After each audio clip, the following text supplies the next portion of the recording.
나를 붙드시 내 생각을 주께로 내 생각을 주께로 돌리고 주시는 평강의 옷을 입습니다.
주 안에서 내 영혼 안전합니다.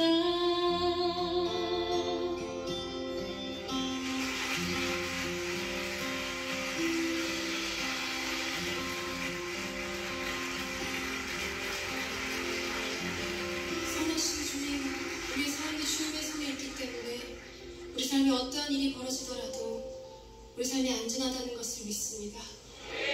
모든 것 아시는 주님께 우리의 삶을 온전히 드리기 원합니다.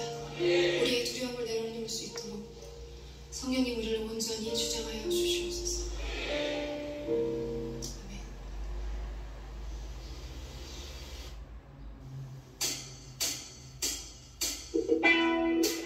여러분, 온 열방이 지금 예배하는 그날 꿈꾸시고 기대하시죠? 우리 만국 공영 후에 할렐루야로 노래하겠습니다. 할렐루야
반갑습니다. 안녕하세요.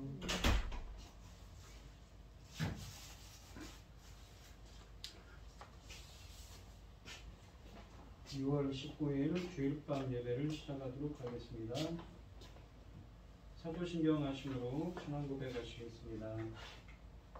전능하사 천지를 만드신 하나님 아버지를 내가 믿사오며 그의 아들 우리 주 예수 그리스도를 믿사오니 이는 성령으로 잉태하사 동정녀 마리아에게 나시고 본디오 빌라도에게 고난을 받으사 십자가에 못 박혀 죽으시고 장사한 지 사흘 만에 죽은 자 가운데서 다시 살아나시며 하늘에 오르사 전능하신 하나님 우편에 앉아 계시다가 저리로서 사는 자와 죽은 자를 심판하러 오시리라. 성령을 믿사오며 거룩한 공예와 성도가 서로 교통하는 것과 죄를 사하여 주시는 것과 몸이 다시 사는 것과 영원히 사는 것을 믿사옵나이다. 아멘. 찬송가 200장입니다. 찬송가 200장을 하시고 고현희 집사님 전해 주시겠습니다. 알고 오묘한 그 말씀 생명의 말씀은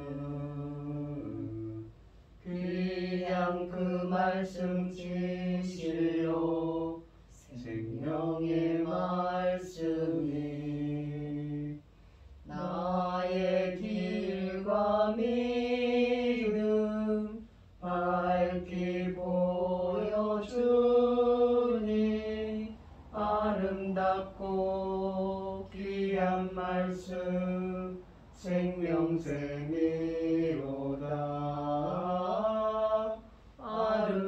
아름답고 귀한 말씀 생명샘이로다.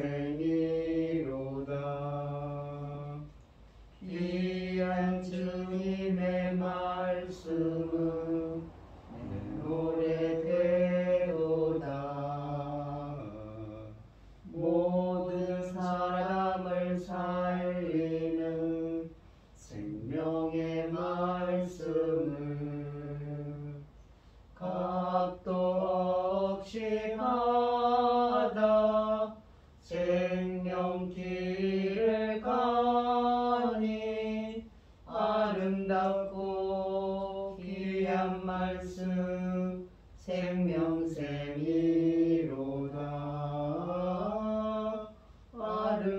아름답고 귀한 말씀 생명샘이로다. 널리 울리어 퍼지는 생명의 말씀은 마음의 용서와 평안을 골고루 주나니 다만 예수 말씀 듣고 복을 받네.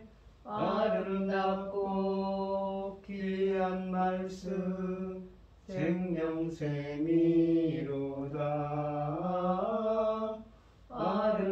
아름답고 귀한 말씀 생명샘이로다.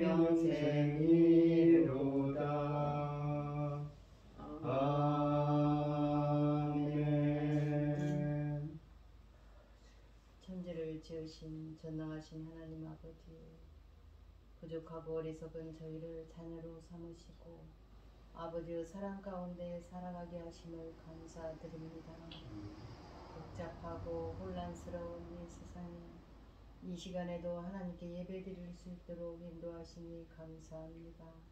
전능하신 하나님 아버지, 저희는 온갖 일이나 사건이나 제 아무리 저희를 흔들어도 저희는 어느 곳에도 흔들리거나 아버지 다른 계획을 가지지 않고 오직 하나님 기뻐하시는 그 길에서 아버지 안에 살다가 하나님 기뻐하시는 그 명령 주신 사명 감당하고 앞에 가기를 소원합니다. 이런 상황에서 아버지 저희 나라를 제사장 나라까지 세워주셨으니 참으로 감사합니다. 이 천금 같은 사명 감당하고 아버지 앞에 갈 수 있도록 도와주시옵소서.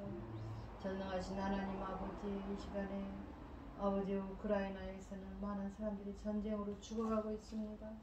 우리는 손을 쓸 수가 없어요. 아버지 하나님 도와주시옵소서. 능력의 큰 손으로 아버지 그 전쟁 걸어오는 자를 아버지 멸하여 주시옵소서. 아버지 우리는 이것밖에 할 수가 없어요. 아시잖아요. 상황 모든 되어가는 모든 일들이 우리가 할 수 없다는 거 아버지 도와주시옵소서. 어린아이들과 엄마들이 아버지 하나님 피난길에 무슨 일이랍니까? 아버지 어렵든지 부자가 부유하든지 어렵든지 다 열심히 사랑 가운데서 살아가고 있는 그들을 무슨 이유로 아버지 하나님 그들을 그렇게 죽인다는 이런 엄청난 일이 벌어지고 있습니다. 아버지 도와주시옵소서. 우리는 어떻게 힘이 없잖아요. 기도할 뿐입니다. 아버지 하나님 불쌍히 여겨주시고 아버지 하나님 도와주시옵소서. 전능하신 하나님 아버지 말씀은 아버지 하나님 천금 같은 말씀이 열리고 있는데 어서 하나님의 자녀들이 와서 이 말씀으로 아버지 창조되어 우뚝 하나님께 드려질 수 있어야 할 텐데 길은 멀고 아버지 앞길은 복잡하고 어렵습니다. 여러 가지 어려운 일들이 앞에 산재해 있고 아버지 하나님은 아시지만은 아버지 하나님 사람들은 아버지 하나님 길을 아직 찾지 못하고 있지 않습니까? 전능하신 하나님 아버지 저희를 불쌍히 여겨주시고 아버지 길을 잘 찾을 수 있도록 도와주시며 전능하신 하나님 또 저희들에게 맡겨진 사명이 엄청난데 아버지 귀한 사명 잘 감당하고 아버지 앞에 갈 수 있게 도와주시옵소서.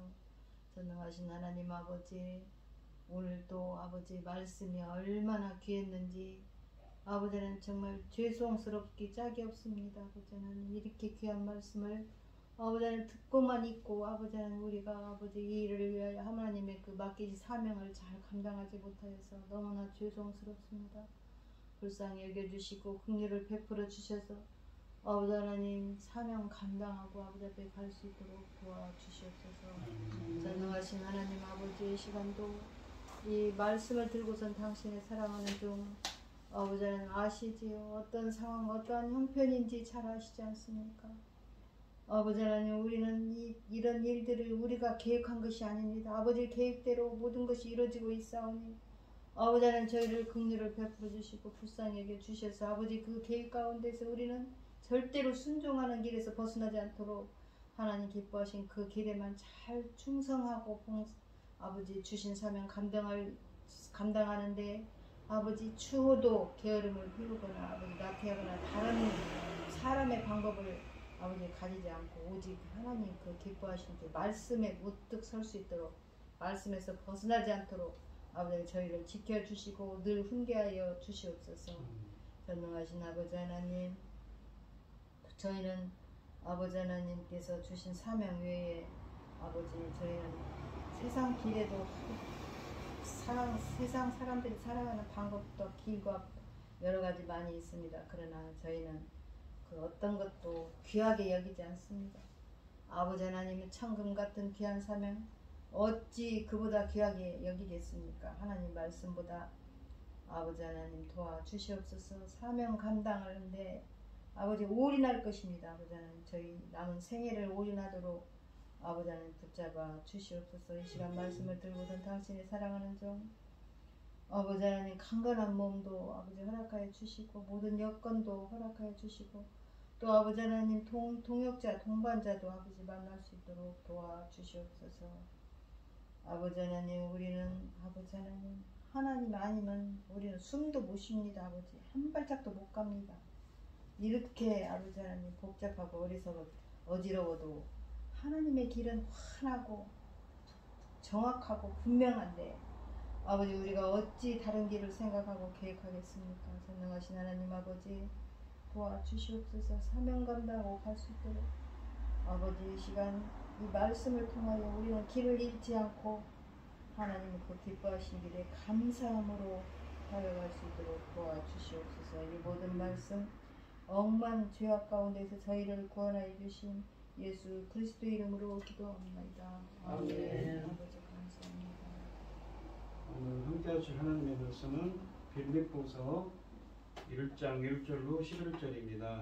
제가 가지고 있는 성경 신약성경 138쪽에 있습니다. 빌립보서 1장 1절로 11절입니다. 교독을 하도록 하겠습니다. 제가 먼저 읽겠습니다. 그리스도 예수의 종 바울과 디모데는 그리스도 예수 안에서 빌립보 안에 사는 모든 성도와 또한 감독들과 집사들에게 편지하노니 하나님 우리 아버지와 주 예수 그리스도로부터 은혜와 평강이 너에게 있을지어다. 내가 너희를 생각할 때마다 나의 하나님께 감사하며 간구할 때마다 때마다 너희 너희 무리를 위하여 기쁨으로 기쁨으로 항상 간구함은 너희가 첫날부터 이제까지 복음을 위한 일에 참여하고 있기 때문이라. 너희 너희 안에서 안에서 착한 일을 시작하신 이가 그리스도 예수의 날까지 이루실 줄을 우리는 확신하노라. 내가 너희 무리를 위하여 이와 같이 생각하는 것이 마땅하니 이는 너희가 내 마음에 있음이며 나의 내림과 복음을 변명함과 확정함에 너희가 다 나와 함께 은혜에 참여한 자가 되리라. 내가 예수 그리스도의 심정으로 너희 무리를 얼마나 사모하는지 하나님이 내 증인이시니라. 내가 기도하노라. 너희 사랑을 지식과 모든 총명으로 점점 더 풍성하게 하사 너희로 지극히 선한 것을 분별하며 또 진실하여 허물없이 그리스도의 날까지 이르고 예수 그리스도로 말미암아 이 열려나가 가득하여 하나님의 영광과 찬송이 되기를 원하노라. 아멘. 찬송가 218장입니다.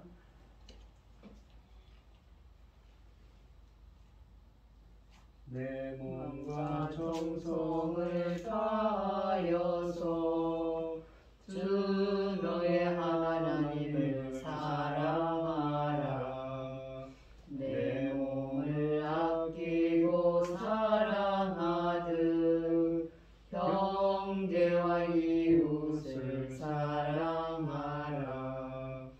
주께서 우리에게 명하시니 그 명령 따라서 살아가리. 널 미워 해치는 원수라도 언제나 너롭게 사랑하라. 널 핍박하는 자리에서도 신실한 마음으로 복을 빌라. 주께서 우리에게 명하시니 그 명령 따라서 살아가리. 나 항상 주님을 멀리하고 형제를 사랑하지 못하였다. 이러한 죄인을 사랑하사 주께서 몸버려 죽으셨다. 속죄 큰 사랑 받으니모 내 생명 바쳐서 충성하리.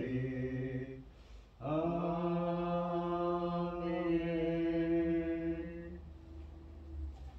오늘 함께 하실 하나님의 말씀의 제목은 은혜에 참여한 자입니다. 이 빌립보 교회는 그리스 북동쪽인 마케도니아의 바울에 의해 세워진 교회입니다. 이 사도행전 16장에 보시면 바울이 드로아에 있을 때 와서 도우라는 이 마게도니아인의 환상을 보고 신라와 함께 그곳을 방문했습니다. 그곳에서 자주장사 루디아의 집을 중심으로 시작한 교회가 이 빌립보 교회였습니다. 이때는 바울의 두 번째 선교여행 때이며 빌립보 교회는 주로 이방인들로 구성되어 있었습니다. 또한 빌립보서는 옥중 서신이었습니다. 바울은 로마 감옥에 갇혀 있으면서도 감사와 기쁨으로 빌립보 교회의 형제들을 위한 기도와 간구를 담아서 편지를 보냈습니다. 이 본문에 보시면 오늘은 이 빌립보서 1장인데 1장에서 바울은 이 빌립보 교회에 대한 감사와 기도로 편지를 시작합니다.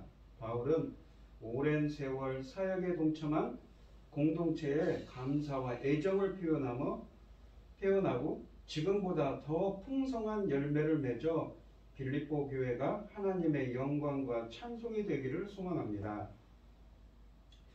1절로 2절을 보시면 그리스도 예수의 종 바울과 디모데는 그리스도 예수 안에서 빌립보에 사는 모든 성도와 또한 감독들과 집사들에게 편지하노니 하나님 우리 아버지와 주 예수 그리스도로부터 은혜와 평강이 너희에게 있을지어다 라고 되어 있습니다.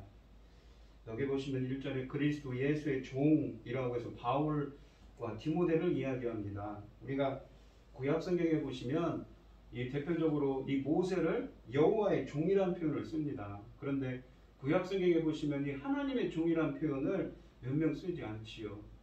모세, 여호수아, 다윗 같은 인물들에만 선택적으로 쓰여진 말입니다.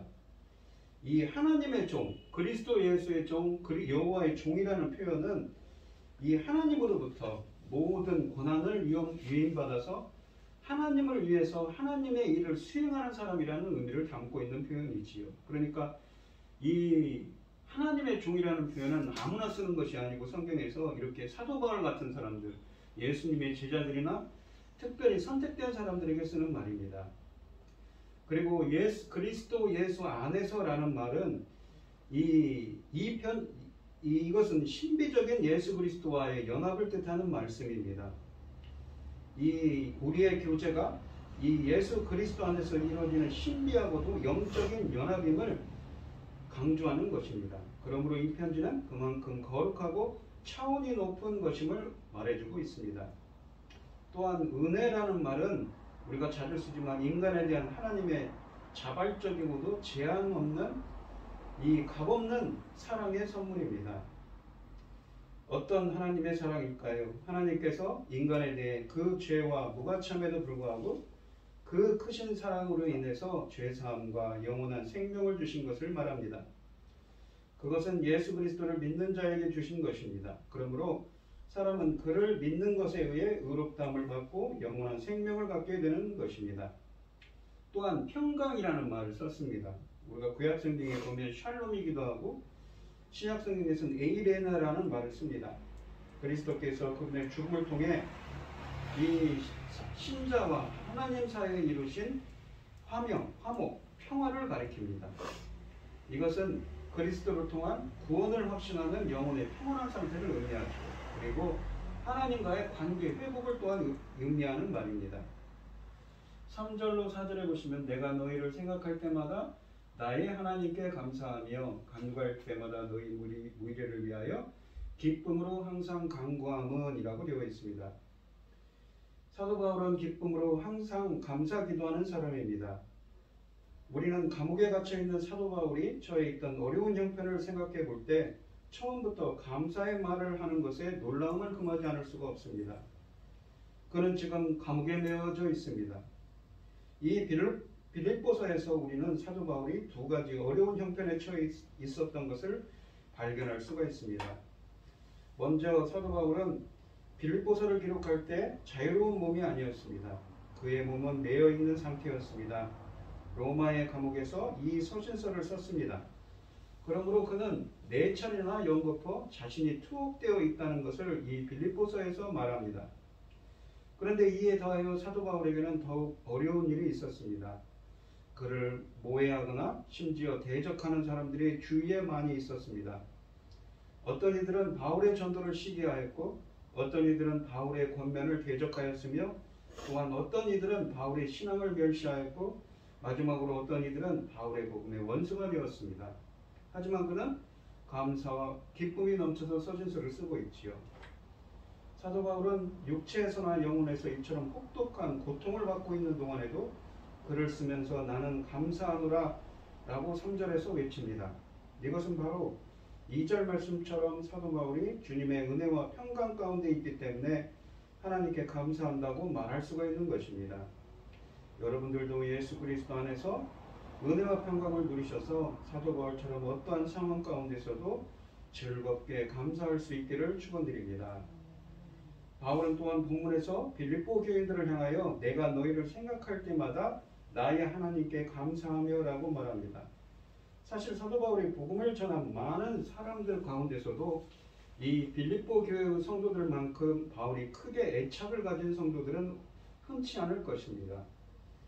빌립보서 전체를 통해서도 알 수 있지만 빌립보 교회는 다른 여러 교회에서 발생한 이단 문제나 또한 혹은 이방인들의 풍습을 쫓음으로 바울을 실망시키거나 고민하게 한 그러한 사례는 전혀 찾아볼 수가 없었습니다. 오히려 빌립보 교회는 극심한 환난 가운데서도 굳건히 그 시련을 이겨냄으로써 바울에게 큰 소망과 기쁨을 주었습니다.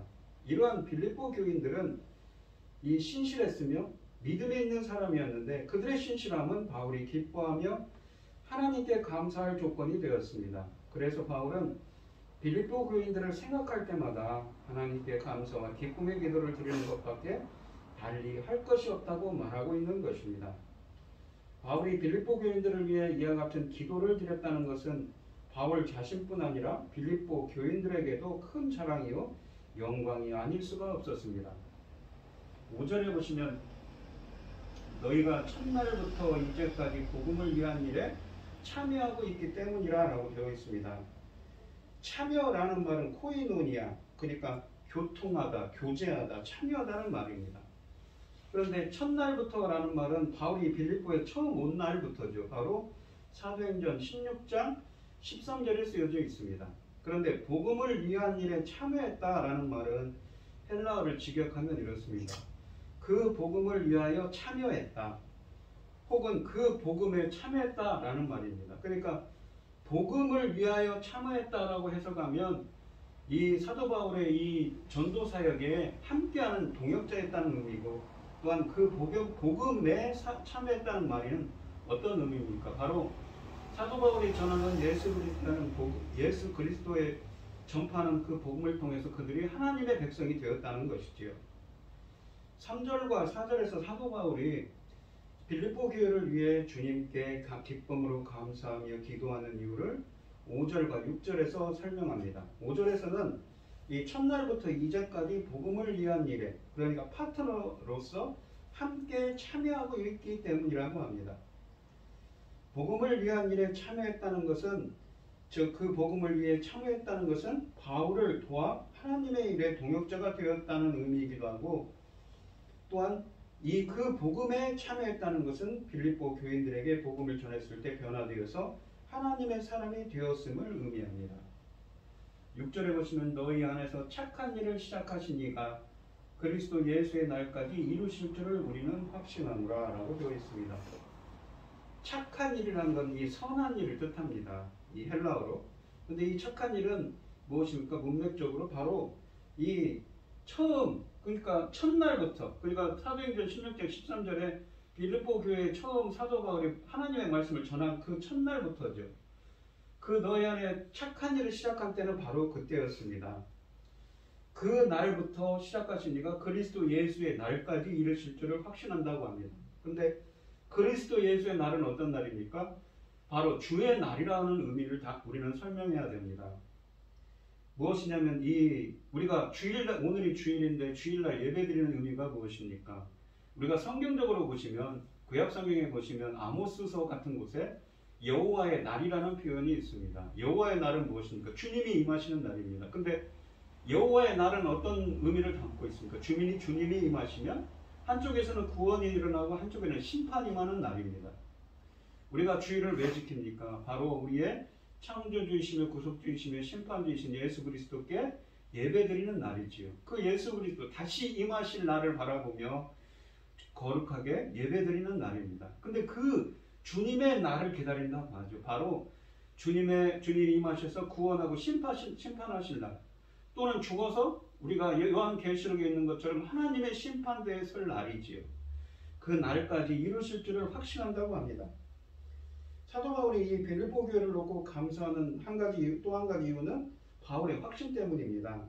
사도 바울은 이 빌립보 교회에 착한 일을 시작하신 이가 그리스도 예수의 날까지 이루실 줄을 알기 때문에 빌립보 교회를 놓고 감사합니다.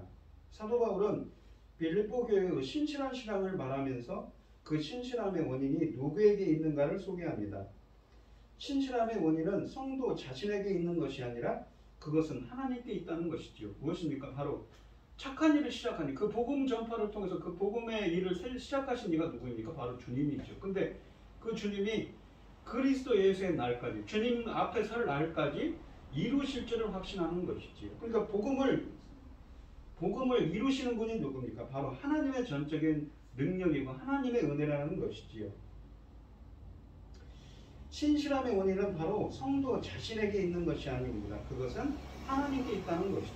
그래서 사도 바울은 이렇게 말합니다. 너희 안에 착한 일을 시작하신 이가 그리스도 예수의 날까지 이루실 줄을 확신하노라. 구원은 하나님의 신실하심에 달려있으며 하나님의 인간의 믿음에 의지하여 이루어지는 것이 아니기에 바울은 그 구원을 확신할 수 있었습니다. 이 6절 말씀은 5절 말씀과 대응됩니다. 아까도 설명드렸듯이 5절에 있는 복음을 위한 첫날부터 복음을 위한 일에 참여하는 자가 되었다고 했죠. 근데 6절에서는 주님의 시작하신 착한 일, 즉 구원은 5절의 첫날부터 이제까지 복음을 위한 일에 참여하는 것입니다. 복음을 위한 일에 참여한다는 것은 복음에 참여한다는 의미 혹은 복음 전파에 참여한다는 의미를 갖고 있다고 볼 수 있습니다. 그런데 문맥적으로 보시면 복음에 참여한다고 보아야 할 것입니다. 우리가 로마서 1장 2절로 4절 같은 말씀을 보시면 복음은 모든 믿는 자에게 구원을 주시는 하나님의 능력이라고 했습니다. 그 능력은 우리의 구세주이신 예수 그리스도만이 갖고 있습니다. 그리고 그것을 예수 그리스도의 날까지 이루실 줄을 성취하실 줄을 확신한다고 바울은 말하고 있는 것이지요.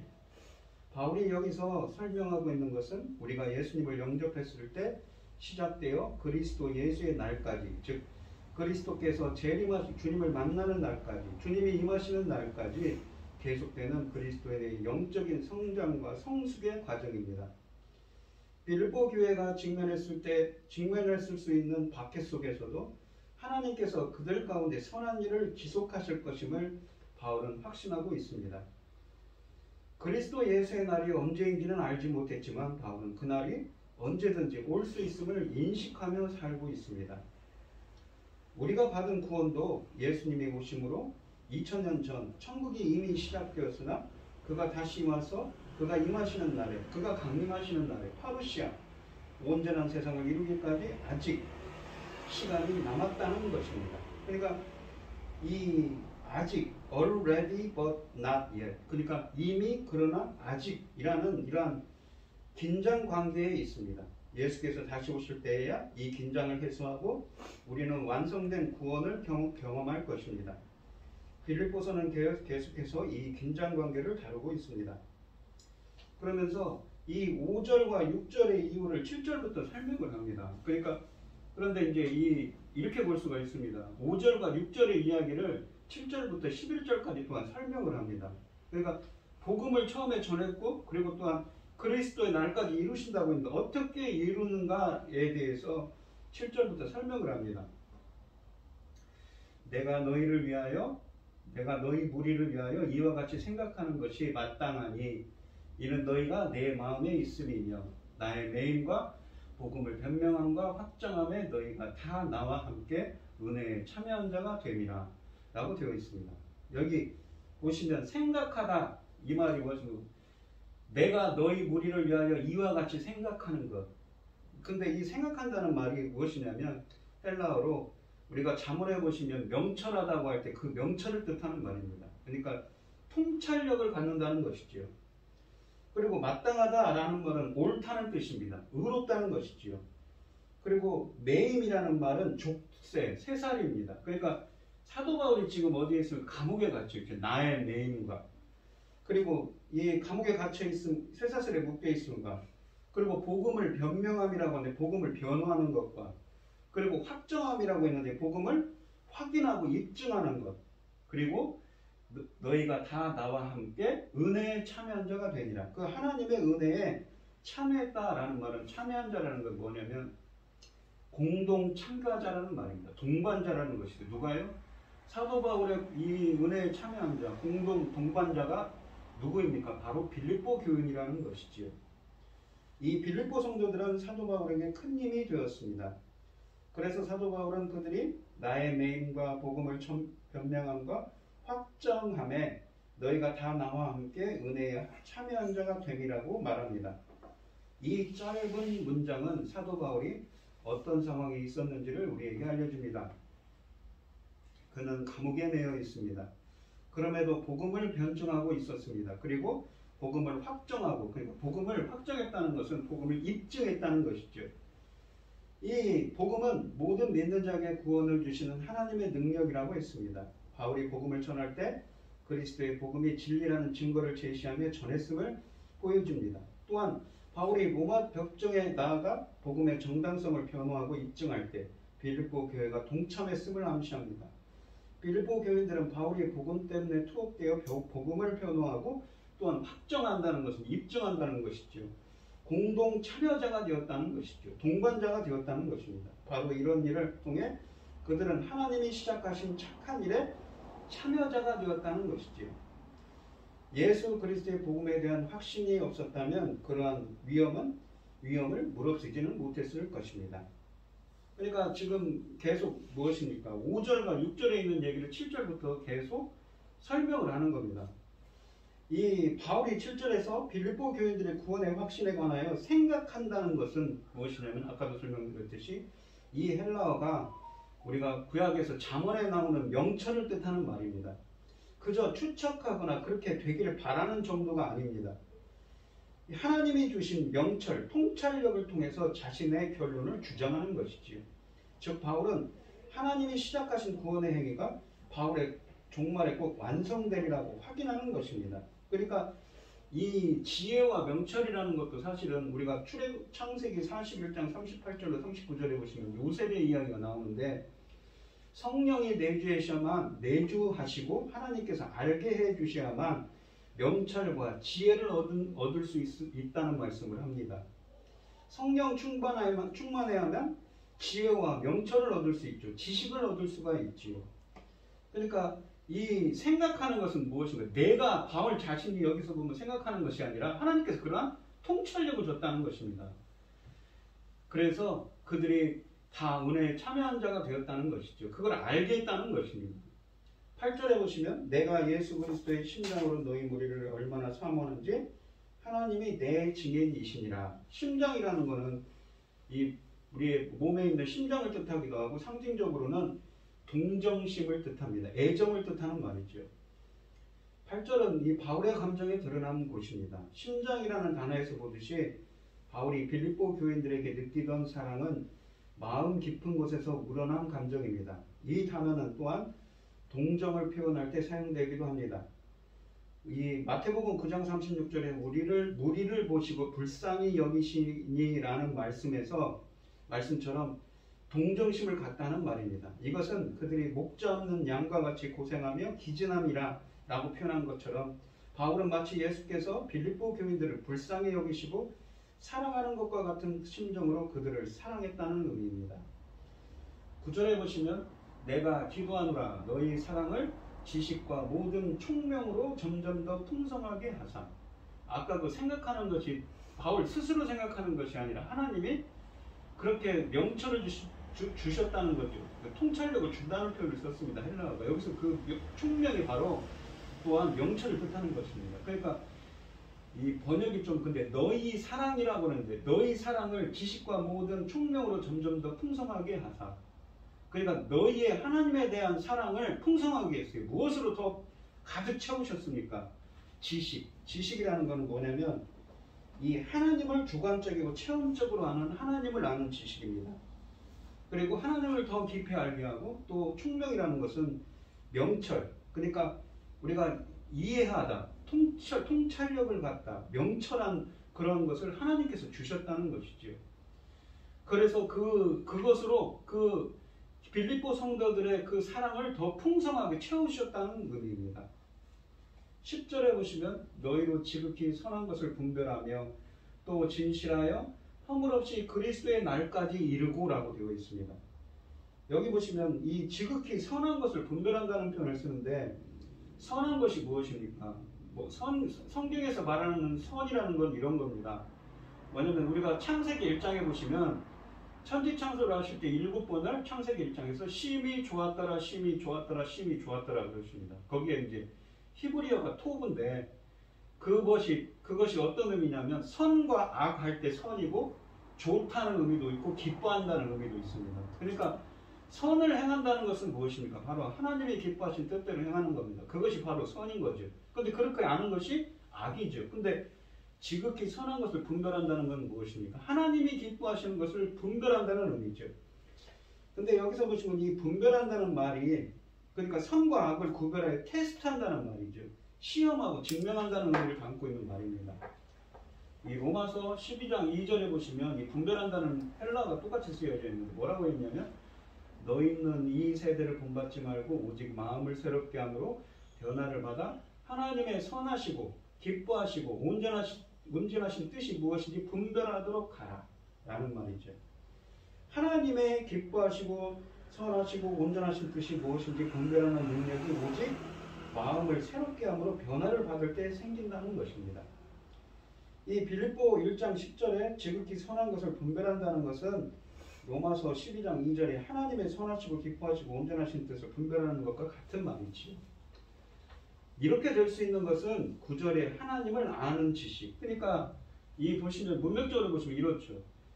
너희의 그 사랑을 풍성하게 해서 뭐예요? 지식과 총명으로 이 가득 채워요. 채웠을 때 어떻게 됩니까? 지극히 무엇이 바로 하나님의 기뻐하시는 뜻이 분별하게 된다는 거죠. 그래서 진실하고 신실하고 진실하다는 것은 신실하고 허물 없이 어떤 잘못도 없이 그리스도의 날까지 이르게 되는 것이죠. 이게 문맥적으로 보면 그렇게 된다는 것입니다. 이 진실하다는 말이 헬라어로 순전하다는 말이죠. 신실하다는 의미입니다. 그러니까 이렇게 될 수 있는 것은 9절에 하나님을 아는 지식과 이게 하나님을 주관적으로 체험적으로 아는 지식과 성령에 의한 명철, 통찰력이 풍성할 때 이렇게 그리스도의 날까지 선한 것이 무엇이 하나님이 기뻐하시는 뜻이 분별할 수 있게 되고 신실하여서 허물 없이 그리스도 날까지 이룰 수 있다는 말이지요. 이 11절에 보시면 예수 그리스도로 말미암아 의의 열매가 가득하여. 그럴 때 어떻게 보면 그리스도 예수의 날까지 이르러서 의의 열매가 가득합니다. 하나님의 영광과 찬송이 된다고 하죠. 되기를 원하노라. 그렇게 되기를 원한다고 합니다.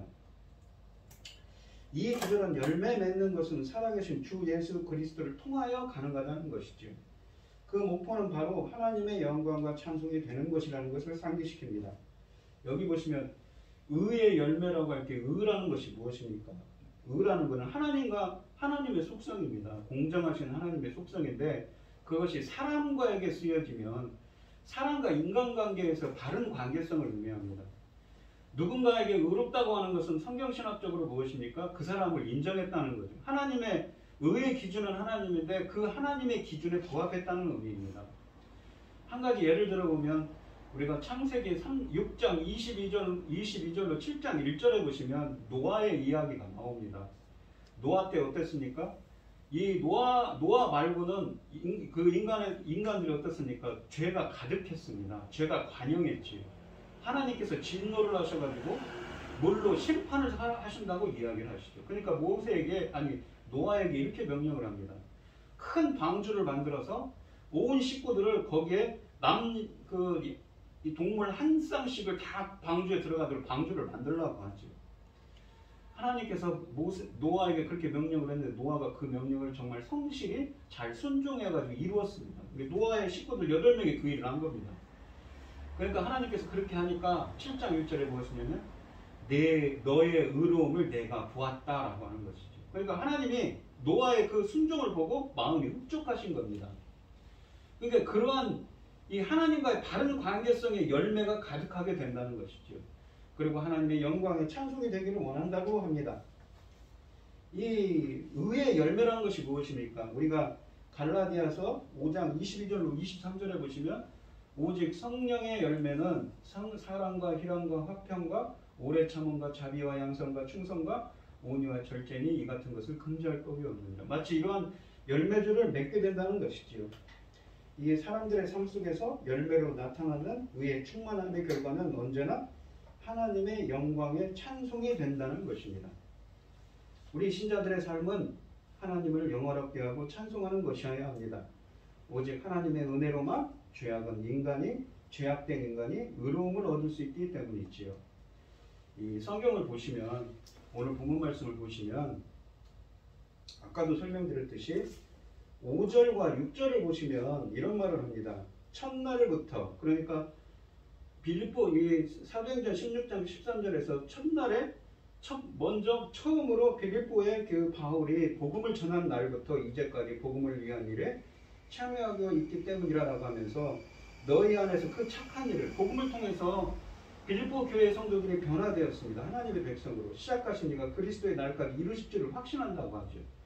근데 이 5절과 6절에 착한 일을 시작하신 첫날에 착하신 일을 그리스도 예수의 날까지 이루시는데 어떻게 이루는가? 7절부터 11절에 설명을 합니다. 어떻게 이룹니까? 7절에 보시면 너희 무리를 위하여 이렇게 생각한다고 하죠. 그러니까 그렇게 생각하도록 하셨어요. 명철을 통찰력을 줬어요. 이는 나의 매임과 복음을 변명함과 확정함에 입증함, 확인함에 은혜에 참여한 자가 됐다는 거죠. 그들이요. 누가요? 빌립보 교회 성도들이. 그리고 또한 9절에 보면 기도를 합니다. 지식과 모든 총명으로 점점 더 풍성하게 하사. 그러니까 이 너희의 사랑을 풍성하게 해요. 무엇으로? 하나님을 아는 지식과 명철로 풍성하게 되어서 누가 풍성하게 하십니까? 주님이 풍성하게 해주셔서 너희들이 지극히 선한 것을 하나님이 기뻐하시는 뜻을 분별하고 그리스도의 날까지 이루고 11절에 보시면 의의 열매가 가득해서 하나님의 영광과 찬송이 되기를 원한다고 말하는 거죠. 그렇게 그리스도의 날까지 이르기를 바란다고 하면서 이 서신서를 지금 시작하고 있는 것입니다. 여기 11절에 보시면 이런 말을 하지요. 영광과 찬송이 되기를 원하노라 라는 표현을 씁니다. 누가 되기를 원합니까? 영광과 찬송이요. 빌립보 교인들이죠. 시적인 표현이에요. 마치 우리가 이 찬양을 할 때 악보에 음표가 있지 않습니까? 그 악보의 음표가 되기를 원하는 것이죠. 하나님의 영광을 찬송하는 그 찬양을 나타내는 음악이 되기를 원한다는 표현, 시적인 표현을 쓰고 있습니다. 오늘 본문 말씀을 보시면 사도 바울이 정말 이 빌립보 교회를 향해서 편지를 쓰는 서신서를 처음 쓰고 있습니다. 사도 바울이 계속 빌립보 교회의 이야기를 할 텐데 후에 가시면 사도 바울이 지금 감옥에 갇혀 있는데도 이 빌립보 성도들이 얼마나 좋은 사람들이냐면 사도 바울을 위해서요, 그 감옥에 갇혀 있는 사도 바울을 위해서 돈을 걷어갖고 줘요. 예. 감옥에서 옷바라지라도 하라고 그 주는 모습들을 보여줍니다. 그렇게 좋은 성도들이죠. 그래서 사도 바울은 이렇게 감옥에 갇혀 있으면서도 이 빌립보 교회 성도들을 생각할 때 자신이 첫날에 그렇게 복음을 전할 때부터 정말 그런 은혜가 있었는데 너희들이 하나님이 주시는 지식과 또한 명철이 충만하게 돼서 하나님을 더 깊이 알고 의의 열매를 맺고 하나님의 기뻐하시는 뜻을 또한 분별하게 되어서 그리스도의 날까지 이르기를 원하노라 라고 하면서 이렇게 그러한 기도를 하나님께 드리지 않습니까? 우리 성도님들도 이 빌립보 교회 성도들처럼 우리가 그리스도의 말씀을 이 하나님의 은혜로 정말 우리 자신들이 변화되어서 이렇게 하나님을 더 깊이 알고 하나님을 아는 지식이 더 충만해지고 명철을 주시고 무엇이 정말 하나님이 기뻐하시는 뜻인지 더 선명하게 분별하는 능력을 주셔서 이러한 의의 열매를 맺고 하나님의 영광과 찬송이 되는 은혜가 함께 하시기를 축원드리겠습니다. 기도하겠습니다. 하나님 아버지 감사합니다.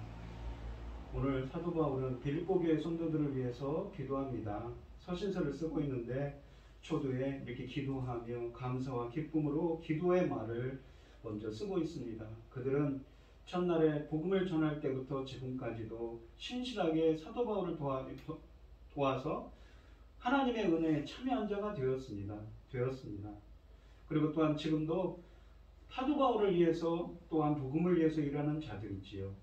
그래서 사도 바울은 하나님께 간구하며 기도합니다. 그들이 복음을 받은 첫날부터 그리스도의 날까지 정말 하나님의 사랑으로 풍성하게 되어져서 풍성하게 채워주셔서 지식과 총명으로 채워주시고 또한 하나님을 아는 무엇이 하나님의 기뻐하시는 뜻인지 분별할 수 있도록 하여 주시고 의의 열매가 주렁주렁 맺혀서 하나님의 영광과 찬송이 되기를 원한다고 말합니다.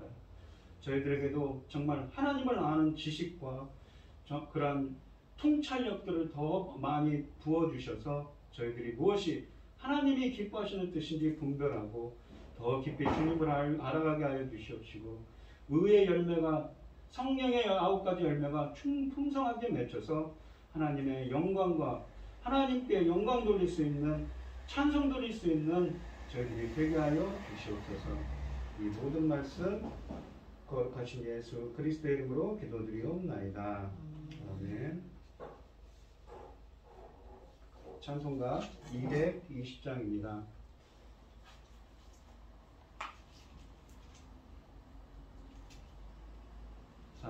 사랑하는 주님 앞에 형제자매 한자리에 크신 은혜 생각하며 즐거운 찬송 부르네. 내 주 예수 본을 받아 모든 사람 내 몸같이 빨랑 근심 위로하고 진심으로 사랑하세. 사랑하는 주님 앞에 온갖 충성 다 바쳐서 괴로우나 즐거우나 주님만 힘써서 힘내. 우리 주님 거룩한 성 제자들의 발을 씻어 날 섬기는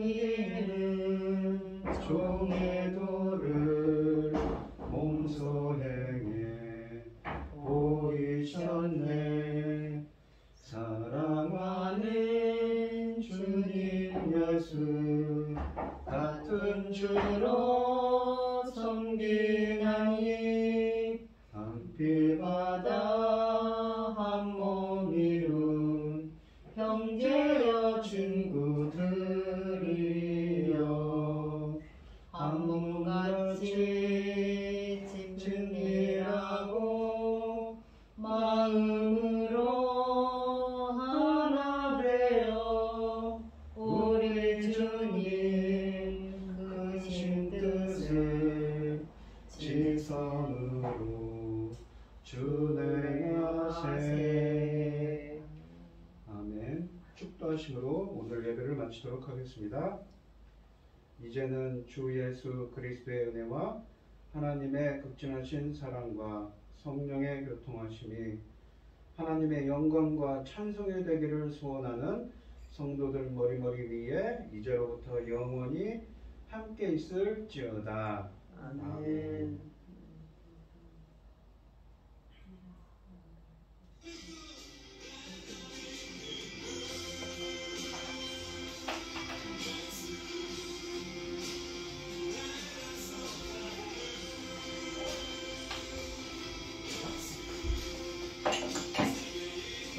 나이도 안 물려봤다. 아이고 참나. 네? 나보다도 더 젊으신가, 좀 더 들으셨는가. 내가 더